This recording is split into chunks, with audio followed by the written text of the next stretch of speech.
Hey everybody, in this video I want to explain what precomposing in After Effects means and how to get started using it in your animations. Precomposing in After Effects is a way of creating groups, being able to add effects or animation to entire groups of layers, and it's really a way of being able to add complexity to your animations. So for this demonstration, I have grabbed an image off of the internet here of a little cartoon bird. And so for this example, I'm going to make the bird's wings flap and then have the bird fly across the screen. So two levels of movement and animation. All right, so first I need to bring that image into Photoshop to quickly cut it up and get it ready for what I want to do in After Effects. So this is review from one of our earlier lessons. I'm simply going to take the quick selection tool in Photoshop and select that wing, and then I'm going to go copy paste, or I could hit Command J on the keyboard, and that puts that on its own layer. And then I'll go back to the original layer here, grab the other wing, do the same thing. Again, a shortcut is just to hit Command J on the Mac or Control J on your PC to copy and paste that selected part of the image onto its own level. Now, not a bad idea in Photoshop to name your layers descriptively. So when you bring them into After Effects, they will show up with that naming. Makes it a little easier to work with. And then I might as well cut out the body here as well, because I don't want the white background. So I'm going to select the rest of the bird, not including the wings, and hit Command J to put that on its own layer. Oh, but see what happened there? I didn't get everything, so let me delete that. Go back to the original. And when you use that quick selection tool, you do want to make sure you've got everything selected. And an easy way to verify that, actually, before you copy and paste, here's a Photoshop tip. If you hit the letter Q on your keyboard, that will show you what is called a quick mask.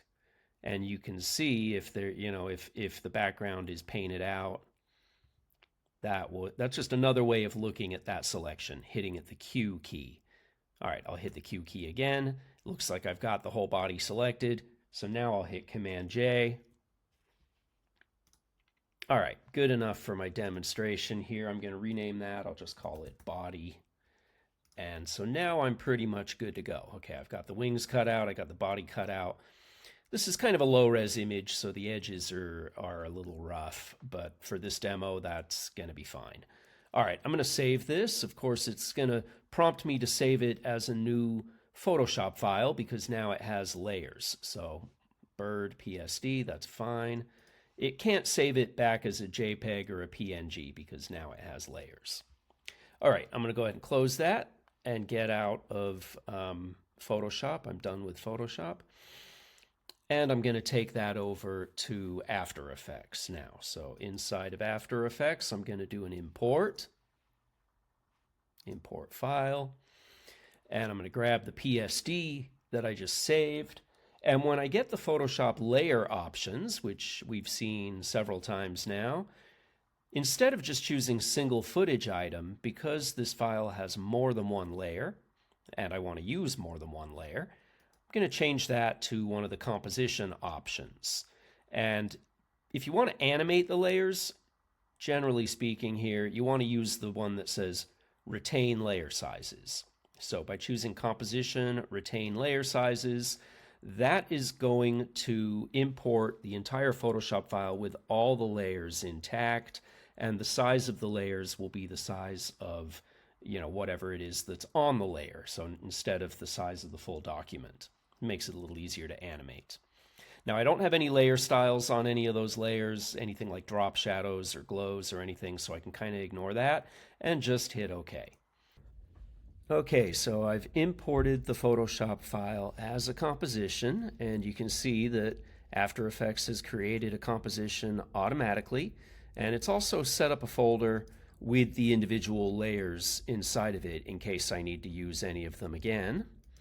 But all we need to do here is just double click the composition to open it up, and we should see the layers in the same stacking order with the same naming that they had inside of Photoshop. Now, as far as the composition settings, it's using the size of the Photoshop file as the frame size, and it's using the last used frame rate and duration. So before we start animating anything, we should go to our composition menu, go to our composition settings, and if we need to change any of that stuff, we should. So in this case here, I'm going to change my frame size to my HD frame size that we're using for our projects in this class.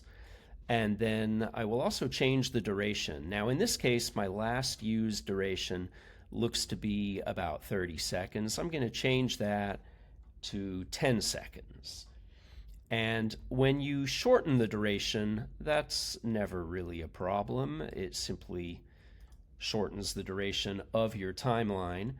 But if you extend the duration, if I go to my composition settings again, and let's say I make the duration longer, like put it back to about 30 here, when we extend the duration of a composition, we will need to zoom out on the time ruler, and then we will also need to extend the out points of our layers to the new duration. So in this case, if I was extending the duration, I would need to also extend the duration of the layers. But again, if you're shortening the duration, that's never a problem. It just cuts off the cuts off the end of those layers. Okay, so for my demo here, 10 seconds is plenty. Now I've got 4 layers. I don't need this bottom layer. That was the original PNG, so I'm just going to delete that by hitting delete on the keyboard. And before I start animating anything, what I want to do is kind of rig things together here. I'm going to zoom in a little bit. And as I demonstrated last week, I'm going to take the anchor point tool, and I'm going to go to each of the layers here, and I'm going to put the anchor point where I want the layer to rotate from. So for each of these wings here, I'm going to kind of move it to the side. That way, when I do take the rotation tool and rotate, it's going to rotate from that new location of the anchor point. Okay. And for the body, I don't really need to change anything right now. And what I'm going to do is animate the 2 wing layers. So by selecting them both and hitting R on the keyboard to show my rotation property. And I'm going to go ahead and set a couple rotation keyframes here. And I'm going to maybe rotate this wing up a little bit, rotate that one up a little bit. And then I'll go a second forward here on my timeline. And I'll rotate that one down. Rotate that one down. Now, obviously, this is cutting off, I can see the edge of the wings. So what I will do is just take the selection arrow, and I'm just going to move each of these in a little bit, like that. And then I'm going to move the body layer on top of those, so we see it like that. There we go. Okay, so that's kind of what I had in mind. Now, I want these keyframes to repeat. So there's a couple different ways we can go about looping an animation in After Effects. The most sort of straightforward way is simply to copy and paste keyframes by selecting the keyframes and then hitting Command C, Command V, and just doing that repeatedly, and that works. But that is perhaps a little tedious, and so there is another way of doing it by using a what's called an expression script, which I will be demonstrating as well. So I could either copy and paste the keyframes like that. That will work. Okay. Or let me undo that. I'm going to hit Command Z. And to use a script, And this is getting a little bit more advanced than where we are at this point in the semester, but this is a good thing to start to introduce.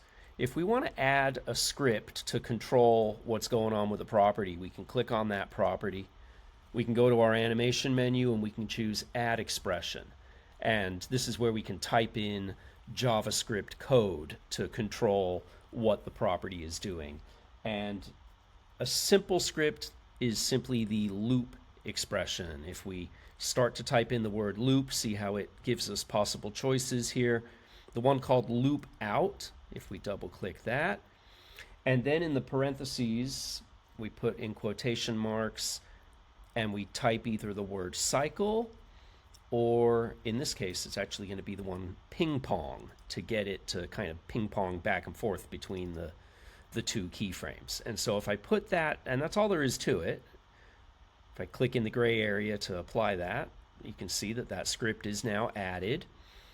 And if I hit play, it should loop these two keyframes in a ping-ponging fashion.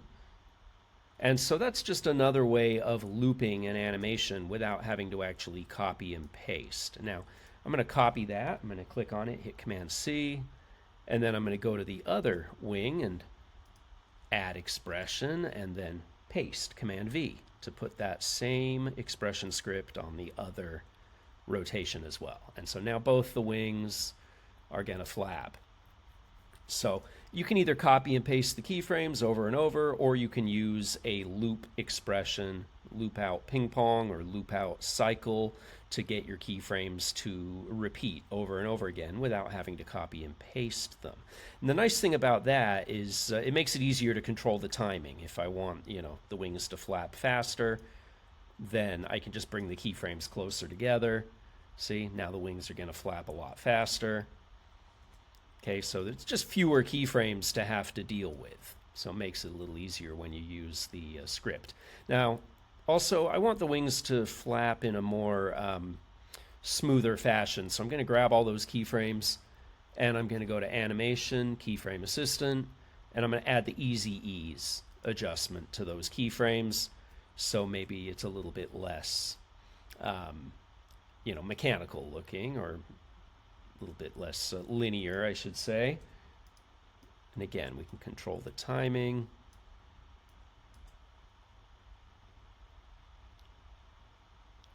Okay, now if I decide I don't like that ease adjustment, I can select those keyframes and just command click on them. They'll go back to the linear type of keyframe. So whichever, And there's actually another type of keyframe we haven't shown in the class just yet. But if I hold down the command key on the keyboard and click on that, see how the keyframes become round instead of diamond shape? This is what we call an auto Bezier keyframe. And similar to an Easy Ease keyframe, but without bringing the speed velocity all the way to 0. In the case of character animation, the round keyframes, the auto Bezier keyframes, actually work pretty nicely. So I'm going to go with that one. Again, that was just by command clicking on the keyframes. See, they're either linear, meaning no ease adjustment to them at all, very mechanical looking, or if we command click, they become auto Bezier, which, like I said, that's similar to the Easy Ease, but without adding acceleration or deceleration. That is, without adjusting the speed value. So it just kind of rounds out the movement, which in the case of doing any kind of character animation tends to work nicely. Now, let's get to the precomposing thing, which was the point of this recording. I want to group all these layers together so I can animate the bird as a whole. And a way to do that is to select the layers, go to the layer menu, and choose Precompose. I'll go ahead and give it a name. I'll call it Bird Layers. And then just hit OK to the default settings. There's really not a lot of settings here. We just hit OK. And see what happens? Those 3 layers are now grouped together or merged together into a single new layer. And that new layer is a composition. If I look at the project panel, you can see that a second composition file has been created. And if I double click it, it'll open up here, and there's my original 3 layers. So precomposing is not only a way of grouping layers together into a single layer, but it's also creating a nested hierarchy. So we still have the original layers. They're not permanently merged together. They are now nested inside a sub-composition. If you're a Photoshop user, you may recognize this as what we know as a smart object in Photoshop.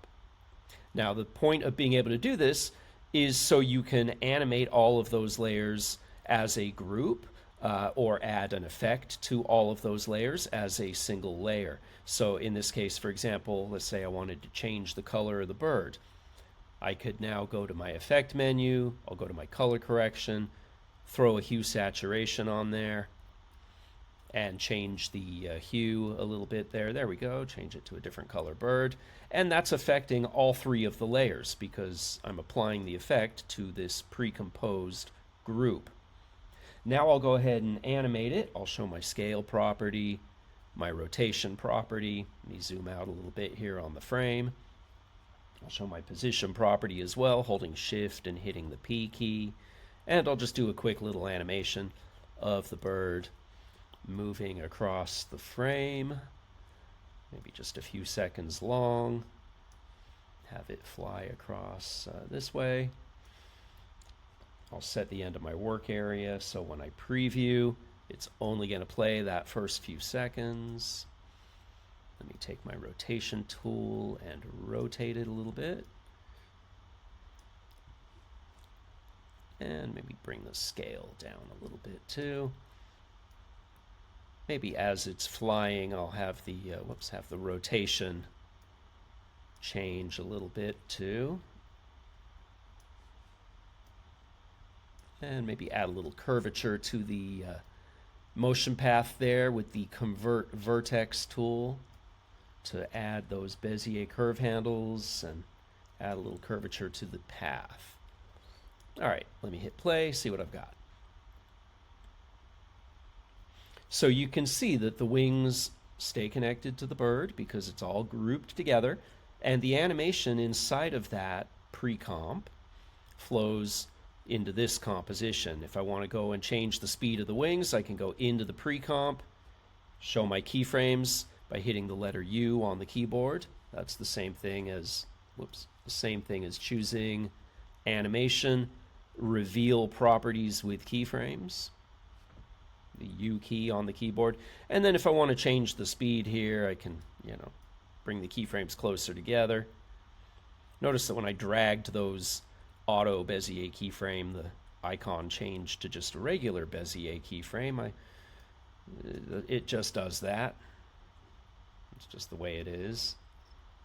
Didn't really change the keyframe, the keyframe animation. It's just changing the speed. Okay, but the point I'm making is I can go into the pre-comp and I can adjust my animation. Any changes that I make here in the pre-comp are going to flow into this layer here, into this main composition. So precomposing is a way of being able to group your layers together so that you can add an effect to the entire group or animate the entire group. And so this, of course, is a way to be able to add multiple levels of complexity to your animation.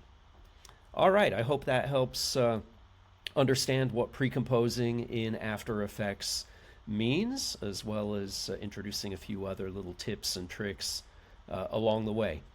Feel free to reach out with any questions, and I'll see you in class.